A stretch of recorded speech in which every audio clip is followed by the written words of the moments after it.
Okay, so we're going to be showing Starlight, or now Stars of Akarios, which is now was what it's called. This is a Kickstarter game, board game. It's a narrative game that has three main pillars in terms of its playability.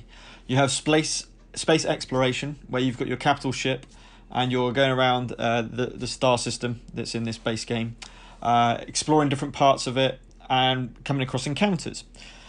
Now those encounters can be either space encounters, like I'm going to show you today on Tabletopia, or they could be ground encounters, which we haven't got yet. So I backed this game when it came out, and it looked really interesting, something a bit different, a bit like Choose Your Own Adventure. It had aspects of that. The setting sounded cool. This space battle system sounded really cool, and the community seemed really prevalent as well. So I've had a chance to test a fair amount of it now. A big shout out to Games and Brendan as well, who's one of the designers, the lead designer in the game. Very, very present in the community. We're in the Discord community, getting ideas and just developing the game. And the team are developing the game as we speak in preparation for its release next August in 2021. Now the late pledge is still available. I believe they want to keep it open until around Christmas time, as long as possible. As long as I've ever seen a pledge manager stay open for, which is fantastic. So plenty of time to get onto board. But I wanted to show you the gameplay, how it works, the ships, how they work, the dice mechanic, and just remember, this is just the space battle. It is the main core of the game, admittedly. You'll be doing this most of all, but it is just one part of the overall game. Now, there's a whole story, and that is available. If you look at the Kickstarter update, you'll be able to get access to that. And we're going to be playing Scenario 1 today. And it's a great little scenario. It gets you into the game of how to do space battle. Doesn't make it too complex, and hopefully you'll see what it's like. The game's playable from, at the moment, 1 to 4 players. As you can see, the 4 boards here. So I'm going to be playing it solo, and you're going to see what that solo looks like. So we've joined the Starlight Institute as rookies, and we're about to go on our training mission. So we're launched from our ship, the Sparrow, which is here on the table, as you can see here. We're going to need to set up this scenario for a 1-player, so we won't be fighting all of these Ronin ships. And basically our mission in this particular one, we realise that these enemy ships appear while we're on our training mission and we're out of the Sparrow, and the captain advises us to go ahead and defeat these ships effectively, but she asks us to stay close to the Sparrow. Okay, so in terms of the mechanics of the game, within 3 hexes of the Sparrow, to give us some extra boons, especially in defense. So we have to destroy all of the Ronin ships that will be on the board in 6 rounds. We have 6 rounds to complete this. They're attacking the space station A until we arrive, and then they're going to start heading for us and try and destroy us. Okay, so I'm going to set up a ship that I'll put on the board down here. So I'll make sure that there's a ship all set up and we're ready to go, and also set up the enemy ships as well.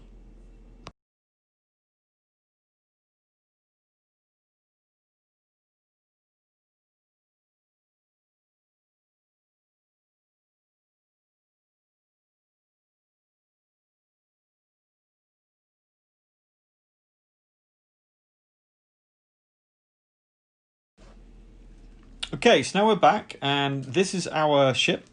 We've got Dusty, who's the character. In this particular scenario, the intro scenario, you don't have a pilot ability. Normally you would have a pilot ability associated with the pilot that you've chosen. Also, remember, this is a campaign-based game, so you will actually be leveling up your pilot, your ship, and all the rest of it with different stats.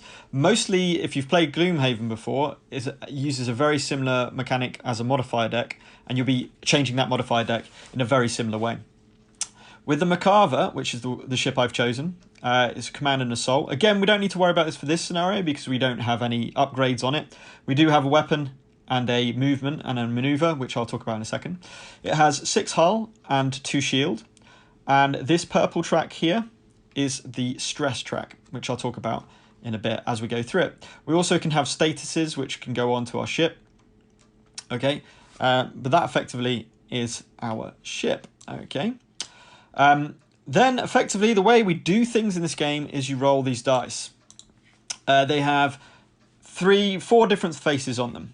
You've got the plain attack face. You've got the stress face. You've got, let's see if I can, perfect. You've got the movement face, which is this one here. And you've got the wild face, I suppose you can say. Stress is the same as wild, so you can use it for attack or movement, but you take stress once you use that dice. And then when you hit these milestones, you're going to start putting misses into your modifier deck, making it harder to hit the enemies. You'll notice in each of these dice spaces, it denotes either a movement, like the maneuver, or an attack. And then you have some which you can use any dice on. Okay? And you'll have to follow these maneuvers to their entirety if possible. There's rotation, and you can rotate your ship. And you can rotate your ship up to 2 rotations, 120 degrees, clockwise or anti-clockwise, up to that much. So that's how you move around, and then you do your movement, and then you position yourself and attack and so forth, whatever it might be. Now, for the sake of purposes of this game, I've taken long shot as my weapon of choice, which is straight ahead, has a target range, if you like, of 4 hexes straight ahead of you. It pierces, it goes through shields, it has 3 ammo, so I can use it 3 times in the game. And then we've got a few different ways that the dice can be placed. Normally, with this movement and this movement, you can do it up to 2 times, placing one movement dice each time. These 2 have got a plus symbol, which means you can either do it as a weak attack or you put 2 dice in to make it a strong attack. Okay, and that's effectively what they are. Take heart is how I can get rid of like statuses that might be put on me. And just get rid of those at the start of my turn so I can start attacking or whatever it might be, the case may be. Okay, so that's my player ship, as it were. So it's really the movement and the attacks that we need to look at. Now, here is the Sparrow, which is our mothership, if you like, a capital ship. And I've decided you have to deploy in one of these hexes. Remember, I need to destroy these 2 ships by the end of the 6th round. Hopefully it should be all right. This yellow one is elite. This red one is normal. So if I go up to here, you can see it. And then it's quite hard to see, so I'm going to zoom in, actually, a little bit more. So the only difference between elite and a Ronin Scout, normal, is that 8 hull compared to 6 hull, 3 attack instead of 2 attack. Now they're going to get modifiers as well, and they've got an AI deck. Also, it is also immune to 1 status effect as well. So they're not a lot different at the moment, and please note this is very early days in terms of development. So I'm very, very thankful to Games for releasing it to us, for us to play it and to kind of help with it. It's also immune to hull breach, but I haven't got hull breach as an ability. So this is their modifier decks. They have their own modifier deck and their AI deck. And this is the Sparrow, which will keep track of the rounds. Okay? So, we're going to be looking through here. There are some asteroids around, which we'll have to be a little bit careful of. But effectively, we're going to be attacking. It's player gets turn first. So the first thing we do is we roll our 4 dice. Now, because I'm playing it solo, we actually get 5 dice instead of 4. If you play with more than 1 player, you just get the standard 4. So let's roll these and see what we get. A nice mix, especially with the wilds. So, the reason why I've deployed here is because I'm actually in range for my long shot straight onto the enemy. So I'm going to use the stronger version of long shot first. So I need 2 attack dice to get the longer shot. Now, as long shot says, if we put 2 dice, this number in the triangle is the damage, so 3. This little number in the top right is the target, number of targets. And then if there's something else down here, it's the range. That tends to work for area of effects. Obviously, the range is denoted on the picture here. So remember, this is pierce, but they have no shield, so we don't have to worry about that. So 3 damage base. First thing we do, put our ammo down by 1. Now, we've got a 3 base damage onto this ship. Now, because we are in its back arc, so if you imagine the back arc being this kind of cone coming from the back, so as long as you're towards the back of it, we have what's called the advantage. So that means instead of just drawing 1 modifier card, which you would normally do for an attack, we draw 2 and choose the best one. So let's see what we get. We either get +1 to make 4 or -1 to make 2. So we're going to go +1 to make 4. So if we go over to their card, the elite has 8 hull. Taking away 4 takes them down to 4 hull. I'm not a massive fan of this track yet. I think they can improve on this. But, you know, it's all dual layered boards.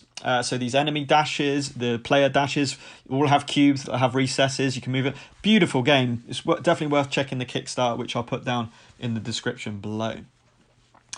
So that's an attack against the elite. Now, this basic attack, I do have another attack dice and a stress dice I could use for attack to do my basic attack. I think that makes sense. So to do that, I need to get closer. So the best maneuver would be literally to go straight forward 2.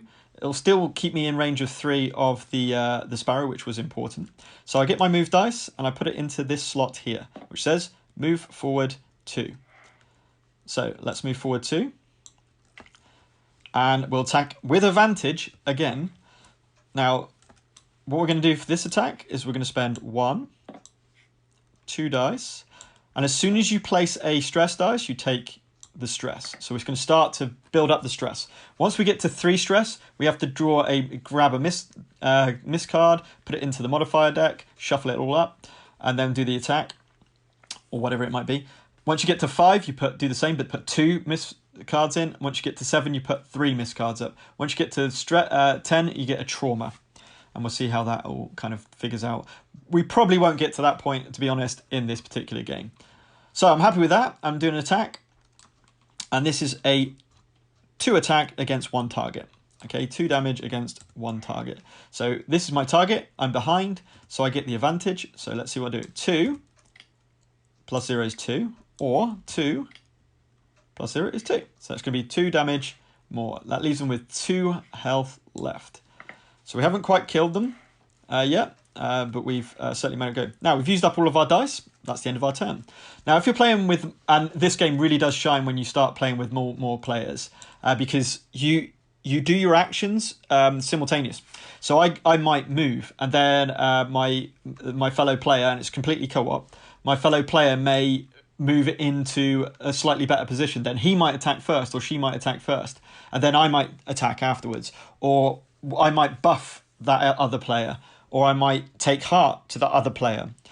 So there's lots and lots of table talk. It's really cooperative, and it works so well. So it's a fantastic game. It really does shine with more players. However, it's really fun solo as well, which I'm showing you today. So that's my go. Now we move over to the enemy's AI. So we grab the first card from this deck. Let's put it down over here and see what we got. So we basically follow from left to right for each ship, starting with the elites and going in ascending numerical order. So the good news is it's going to do a -1 attack damage, to its base modifier against one thing, but it's going to do hull breach, which is quite nasty if it manages to get through your hulls. It's got a big long range. It's very similar to my long shot. But first of all, we move the elite forward 1. Then we rotate. And it can only rotate, remember, twice. And you do follow it stringently, very strictly. So it's going to miss because those 4 hexes are not attacking my ship. Also, in this particular scenario, they don't attack the Sparrow or the space station.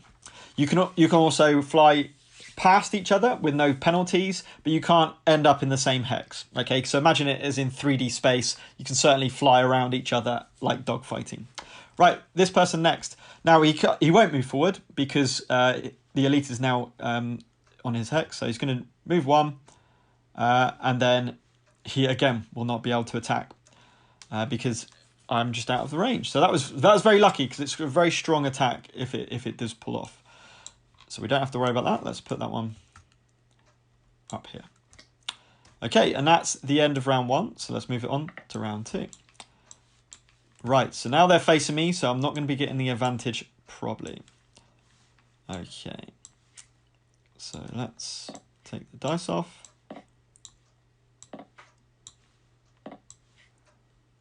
Okay, and we roll the dice. Oops. Not quite sure what's going on there. There we go.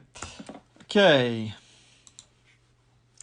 Right, ooh, I said about stress and me not being able to, me being fine.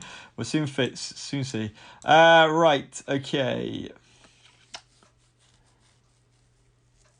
Oh, and what I should have said as well is, because they didn't actually manage to attack me, if the attack did target me, they basically, the advantage of being close to the sparrow, being within 3 hexes of the sparrow, means that they always attack with disadvantage, which is draw 2 modifier cards and choose the worst one. So it gives me a good chance that they miss effectively. So I don't really want to move away from my my position. So it kind of makes sense to do my barrel roll. So I'm going to use my move dice just to do the barrel roll once. And I can either move left or right. I'm going to move left, still staying within 3 of the sparrow and being able to target the elite, which I think is really important. This little symbol here, if you use a stress dice on this movement as movement, you get a free rotation either before you do the barrel roll or after the barrel roll. Normally, to rotate your ship, you have to put a dice in here. Now, I don't need to, because we're going to do yet another long shot. We are going to have to use a stress dice, because I do want to use the stronger ability, just to make sure. But we're still not on that threshold quite yet. So remove your ammo down to 1. We are going to do a shot against the elite with 3 damage. So we're going against the elite because we can target these 4 hexes here. We don't have the advantage because we are facing now. So it's 1 card, 3 damage. He's got 2 health left. +1, 4 damage. Wow, that's massive. So we go up to here. We have destroyed the elite. That's important. So that's taken off the board. Okay. So we've got 1 ship left. We've got a few dice left. We've got 2 dice left. Again, I don't want to move away, ideally, from the ship. And I don't particularly want to expose my back either, so they get basically advantage and disadvantage. So therefore, it nullifies that out. So sometimes you may not use your dice, which is absolutely fine. Or I could decide to go up towards the back. I will be away from that then. I think, to be completely honest, I think I'm best off where I am. So I'm going to stop there. We're going to go over to the AI card. I think we're looking in a pretty strong position. Okay, so rotate first. He's already facing. And it's forward 1 and to the right. So forward 1 and I occupy the right. So he stops there, rotates towards me, and then he's going to fire on me. So now I am the target, but I am within 3 of the sparrow, so he will get disadvantaged. Normally, this attack would modify the base attack, which is for a normal scout, is 2 damage. So this would be 2 damage to 2 different targets in this blast zone. So it's going to be doing 2 damage base. Let's see what the disadvantaged modifier. So 2 + 1 is 3, or 2 + 1 is 3. And I did shuffle this. You did see me shuffle that earlier on. So that's actually going to do 3 damage to me. So I'm going to take that. So you take it shields first. So 2 off my shields and 1 off my hull. You do have an option in this game that your upgrades, which I've got 3 of at the moment, you can basically get them to take the brunt of the damage. So any hull points are negated. So any hull points you take from the attack are negated. You flip that that ability, that upgrade, and you cannot use it for the rest of that scenario. You also take 1 stress from doing that. So there are ways to mitigate the damage, or else it would be way too easy to die in this game. Right, okay, that's their go. So let's put their card back over, oops, here, that'll do. And now we're in round 3. Okay, so you can see here the Sparrow. They've just put the space exploration Sparrow on here. So you've got different turns, resources, you've got abilities for the Sparrow that'll help it to explore. And you will play some scenarios where you're with the Sparrow on the same sheet, and that Sparrow could be doing different things. There's going to be lots of different scenarios rather than just destroy all the enemy ships in this game as well, which is really nice. So it's definitely worth checking over the Kickstarter for some more details about everything. They're going to bring out an app as well, which will complement the campaign.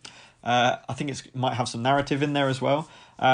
Completely optional, but also have a community creation tool where you can build your own scenarios, your own campaigns, share them, and then they're going to have massive support for this. And if it does well, and if it takes off, then they're going to bring out new seasons. So I guess different star systems with the same story. So the scope looks fantastic for the game. Okay, so roll a dice. First phase is roll the dice. And what I love about this game is it's quick. It is quick. I mean, yeah, of course, the time that it's going to take is going to increase as we add more players into the game. But they are really quite quick. They're planning, if you look at the Kickstarter again, they're going to plan to do raids. So once you've finished a game, I believe once you've finished a campaign, you've got your fully equipped, leveled up characters, and you can go on these raids, these super hard 2-hour missions that you'll try and complete together as a team. Okay, got a couple of stress again. By the way, if I manage to get 3 stresses, roll 3 stresses in a row, I get a free reroll. I can also spend 1 stress to reroll any number of dice. A bit like I guess a soft mulligan, I guess is what you would call it. All right, so he's dead front and center of me, which is brill. So I don't have to move. Let's just long shot. We can spend our last long shot. We don't need to move. So I'm going to use those 2 to do long shot. We have now spent our long shot, so we are now run out of ammo of our long shot. Remember, it's 3 damage, and it's targeting him. We don't get the advantage, so it's 1 card. Let's see what we get. So 3, 4. Nice pull. That was lucky. So 4 damage. He's on 6. That takes him to 2 left. Only 2 health left. We could potentially do this round, because I'm gonna. Now my decision comes. Now, I've actually pulled a decent amount of positive modifiers from this deck, so I think it is actually in my favour to take the stress dice. Now I'll show you why. I move my stress into 3. Whenever you use the dice, you immediately gain the stress. We get a miss card, okay, and this miss card does not have a number in the corner. That's how we can donate it.